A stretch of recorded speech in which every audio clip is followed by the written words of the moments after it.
Buenos días, soy Lilia Martínez y Torres, investigadora en el Archivo Municipal de la Ciudad de Puebla, y lo que yo les quiero compartir son mis experiencias a partir de mis visitas en el archivo. Y bueno, este tema es muy interesante acerca de festejos y convites para la llegada del virrey en la Puebla colonial desde el Archivo Municipal.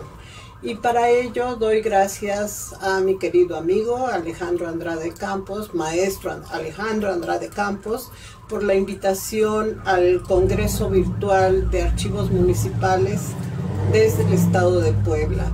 La experiencia para mí ha sido muy exitosa, puesto que el archivo me ha brindado la información que yo he requerido para mis investigaciones. ¿Cómo llegué al archivo?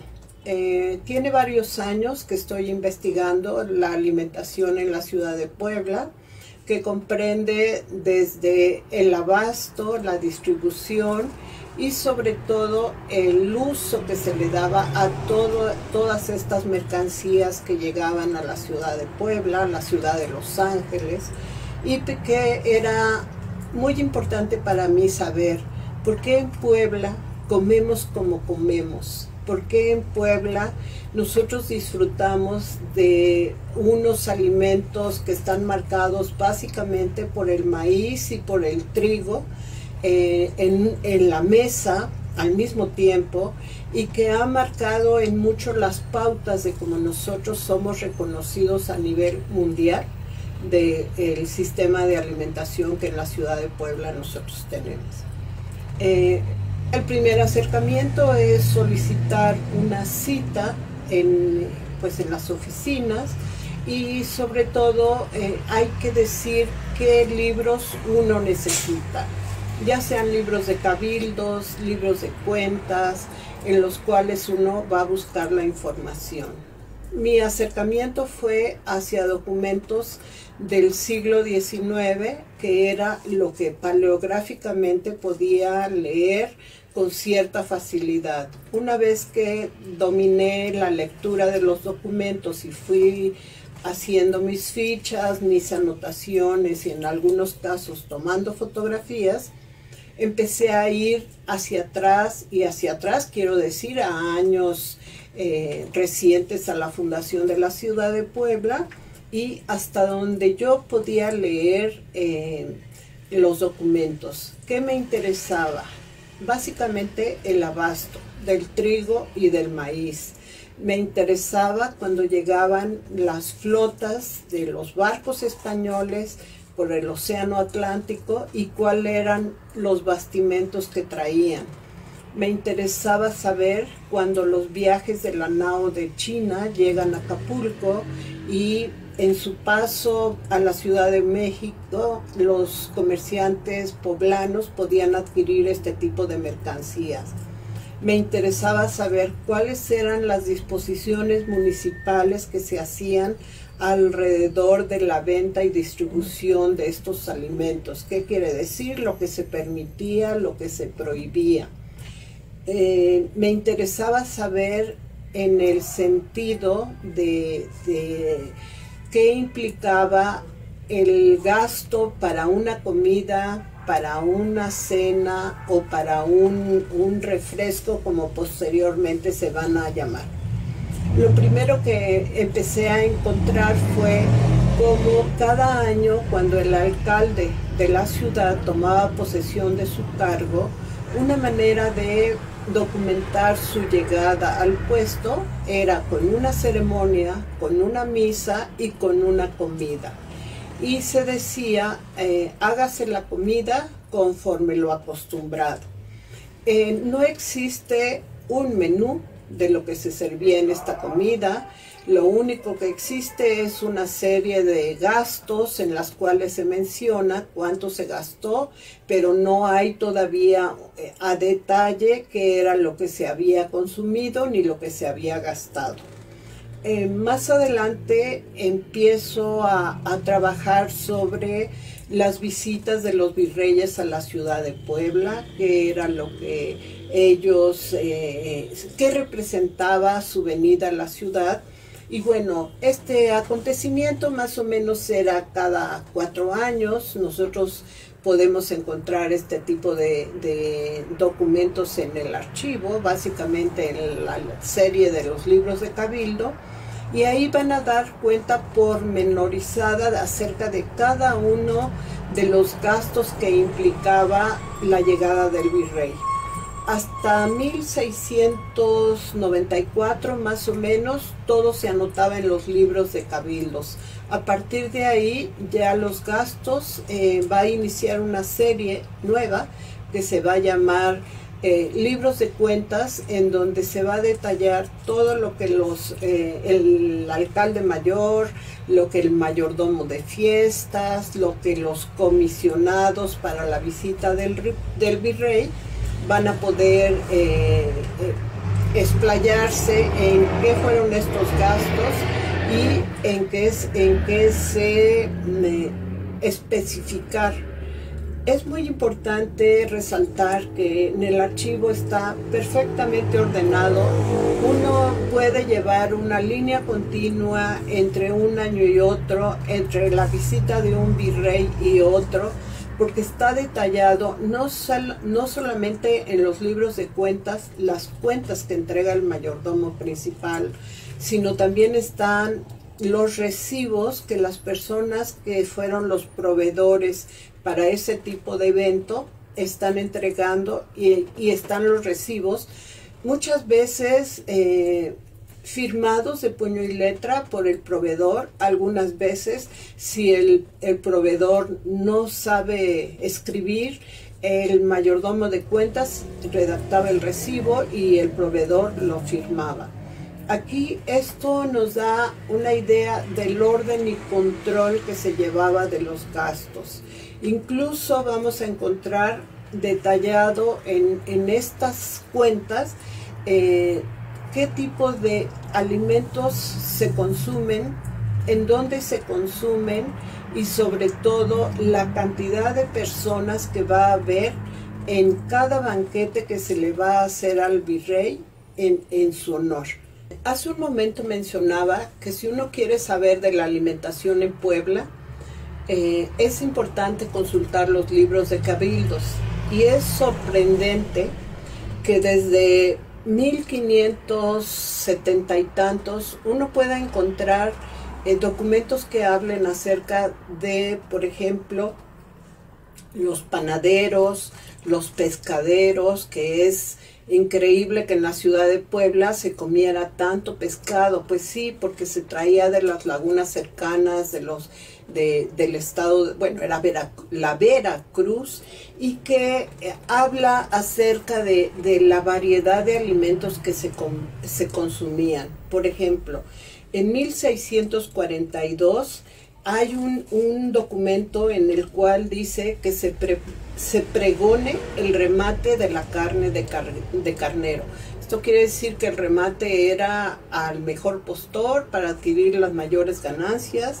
También habla en 1644 de la postura de los precios de la carne de cerdo. O sea, se trataba de que el gobierno municipal tuviera el control sobre la venta y, obvio, sobre los precios de lo que se estaba consumiendo. También en un expediente muy temprano de 1582 ya están las visitas a los obrajes, a las panaderías, que ahora nosotros les decimos, para que hubiera un control de la calidad del pan en cuanto a la mezcla, y a veces también en cuanto al peso. ¿Qué se les pedía a los dueños de las panaderías o de los obrajes? Pues que cada uno tuviera un sello que marcara la procedencia del pan, porque el pan era vendido en la plaza pública, y ahí los inspectores hacían visitas sorpresas y checaban qué pan sí y qué pan no estaba cumpliendo las disposiciones municipales. Esta serie de libros se llama De Pintaderas, y es una obra de arte, lo que vale la pena conocer este tipo de libros, porque además da cuenta de no solamente de un orden y una precisión, sino también de un arte caligráfico, de un arte ya practicado por los escribientes, por aquellas personas que hacían este levantamiento de información. Ahora, también nosotros podemos encontrar algo que es muy interesante, la postura para la nieve. La nieve era un postre muy solicitado en ese momento. Y bueno, imagínense ustedes, no hay electricidad, no hay refrigerador. ¿Cómo es que en 1644 ya hay regulaciones para la nieve? Pues eso habla del interés que había en consumir un producto de calidad, pero que no hubiera un abuso en los precios. También vamos a encontrar un tema muy recurrente que se llama colación. La colación era una especie de obsequio que se daba a los asistentes a las fiestas, a las misas, a las procesiones, y la colación consistía básicamente en frutos secos que se regalaba a la gente, algunos dulces, alguna fruta, y también estas colaciones se les daban a todas las personas que colaboraban en las fiestas del Día de San Miguel, en la fiesta de Corpus, y esto nos da una idea de que había ya una serie de alimentos que se repartían en este tipo de eventos y en los cuales había también un gran control. Ahora, cuando nosotros vamos a empezar a ver que está más detallada las visitas de los virreyes a la ciudad de Puebla, en 1642, 1644, en el libro de Cabildos número 20, ahí vamos a encontrar los gastos del alojamiento al virrey García Sarmiento, conde de Salvatierra, que llega a la ciudad, y así se van registrando estas fiestas y festejos en honor de los virreyes. Ahora, regresando a la mesa. La mesa tenía una importancia fundamental, porque recordemos que la mesa es el lugar donde se puede hacer ostentación de lo que se tiene. A la mantelería se le llamaba paños de mesa, a las servilletas se les llamaba paños de manos, y ya había telas que estaban siendo utilizadas para este tipo de menaje. Las mesas se montaban en la galería de palacio, y ahí se alquilaban sillas o se pedían prestadas, y un festejo para un virrey más o menos en promedio era para 100 personas. ¿Cómo sabemos que 100 personas? Bueno, es que había los recibos de alquileres de las sillas, o había un cálculo aproximado de lo que las personas estaban consumiendo de alimentos. ¿Cómo se formaba una mesa? Pues básicamente a partir de los préstamos que los ciudadanos daban a la ciudad, como ya fueran los platos, las copas, no solamente eso, sino también las jarras para servir el vino, porque recuerden, el vino venía en toneles, se vaciaba a galones, a garrafas, y de ahí a unas jarras que se llevaban a la mesa. Inicialmente la cubertería era muy escasa. El invitado que llegaba a un banquete llevaba su propia cuchara y con esa comía, y después, más adelante, cuando se van refinando más las maneras de mesas, va habiendo más poder adquisitivo, y sobre todo empiezan a llegar la cubertería de Inglaterra, no de España, sino de Inglaterra. Ahí se van a empezar los propietarios de las casas a hacer de su menaje en el sentido de cubiertos, y básicamente era la cuchara y el cuchillo para cortar la carne, si es que no llegaba cortada la mesa. ¿Qué alimentos se consumían? No hay menús, eso es claro, no hay menús de los banquetes de los virreyes, pero por el tipo de alimentos que llegaban, sí quiero decir que era Ahora nos parece exorbitante, pero se mataban cabezas de ganado, aves de corral, llegaba pescado de las lagunas cercanas, había quesos, había embutidos, había verduras, frutas, y eso sí, todos los postres o todos los dulces salían de los conventos. Está registrado que del convento de San Jerónimo, Santa Clara, la Concepción, salieran dulces, huevitos de faltriquera, salieran ollas de mermelada, así las mencionan, incluso de Atlisco, de un convento de Atlisco que no se especifica cuál, venían ollas de mermelada de las huertas del convento de Atlisco.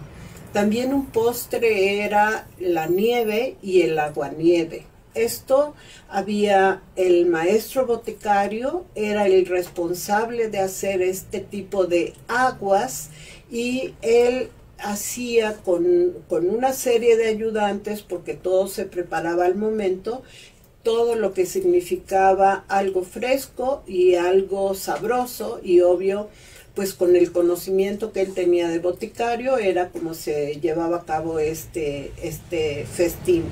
También había una persona que le llamaban el componedor de las mesas. El componedor era la persona responsable de que estuviera la mesa montada, puestos los manteles, la vajilla, la cristalería, y que los alimentos se sirvieran ordenadamente. Había los que se llamaban los mozos de mesa. Para nosotros los mozos de mesa ahora son los meseros. Pues desde ese momento en los banquetes de los virreyes ya había mozos de mesa que ayudaban a servir la mesa, así se les describe. Los banquetes eran servidos en varios tiempos. Generalmente primero se servían las verduras, después el plato fuerte, que podía ser carne de ave, de res, de cerdo, y algo que en ese momento se servía también como postre era la fruta. Para nosotros ahora es muy común comer una fruta a cualquier hora del día, pero tiempo atrás no era así. La fruta más bien era un postre y se servía en un plato con un poco de mermelada o con un poco de pan. El pan, bueno, había los panaderos que surtían la gran cantidad que se requería, y se decía pan blanco, que para nosotros ahora es pan de sal, o pan de semita, que es un pan parecido a la semita que consumimos hoy. También había en algunos de estos banquetes música.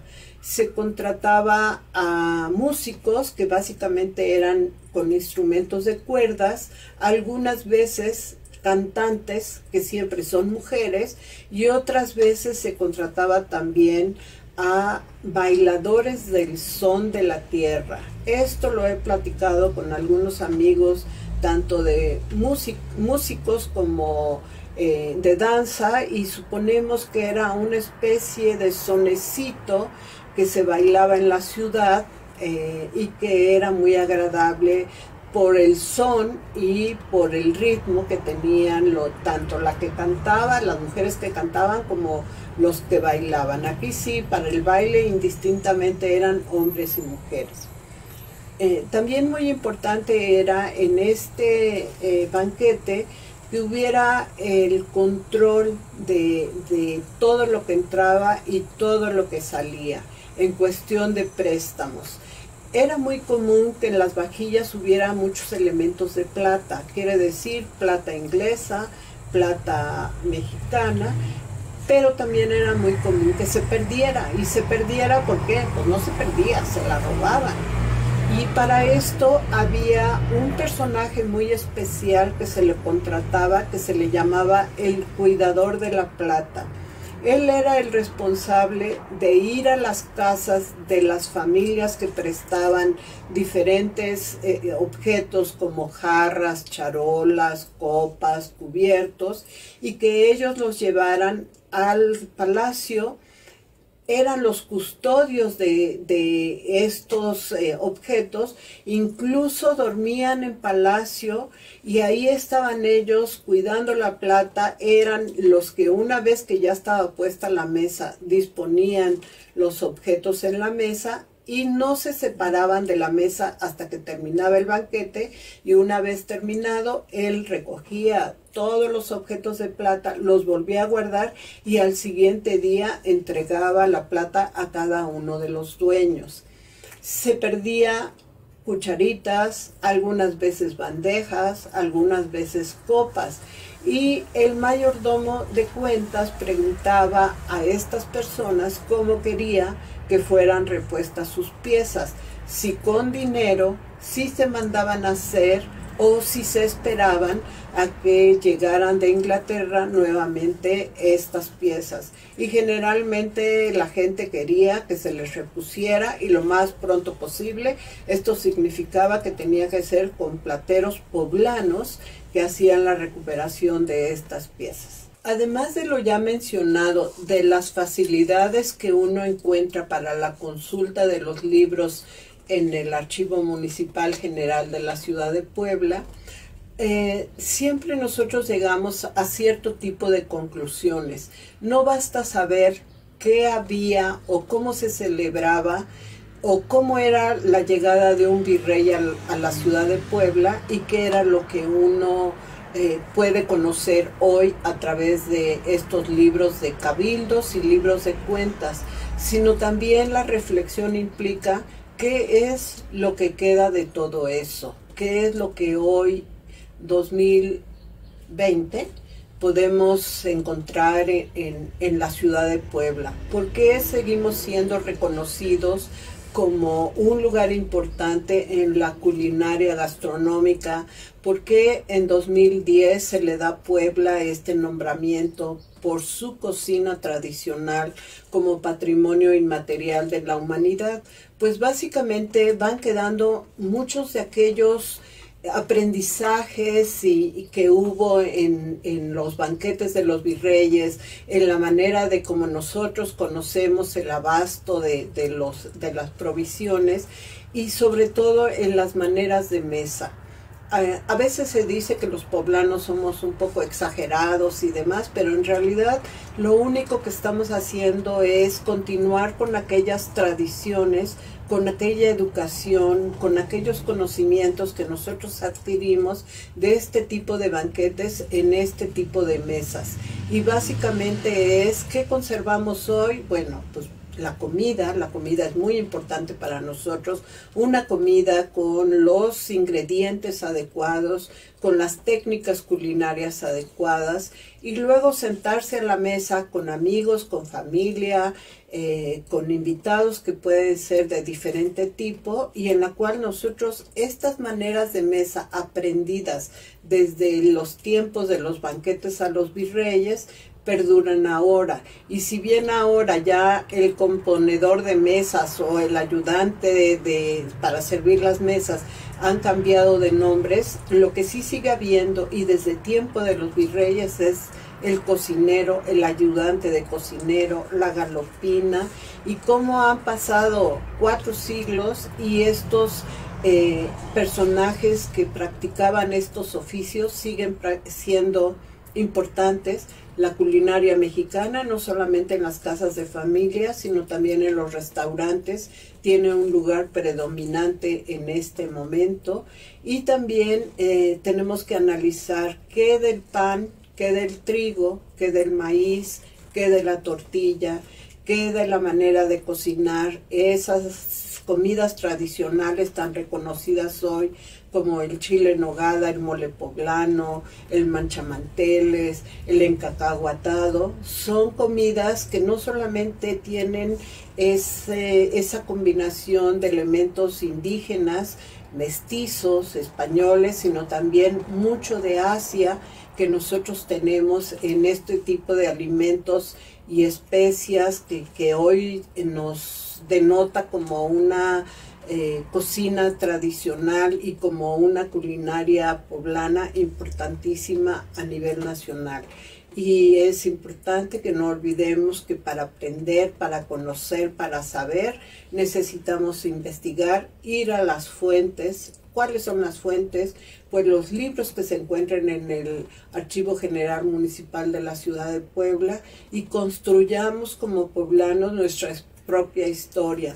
No por lo que los de afuera escriban sobre nosotros, sino nosotros mismos tenemos esa responsabilidad y compromiso de ir a las fuentes, consultarlas, reflexionar y sobre todo escribir y difundir lo que hay ahí para que no sean documentos que se queden en un estante, en un armario, sino muchísimas personas, las nuevas generaciones, también conozcan, sepan, aprendan y disfruten lo que los poblanos hoy somos en 2020, gracias al acervo que tienen los archivos municipales, no importa cuáles se consulten, pero que sean documentos fiables y sobre todo que uno pueda hacer la interpretación de toda esta información de manera formal y que uno la pueda difundir, porque el conocimiento que no se comparte, que no se difunde, pues tampoco tiene mucho sentido. Muchísimas gracias. Esta fue mi participación con festejos y convites para la llegada del virrey en la Puebla colonial desde el Archivo Municipal. Gracias.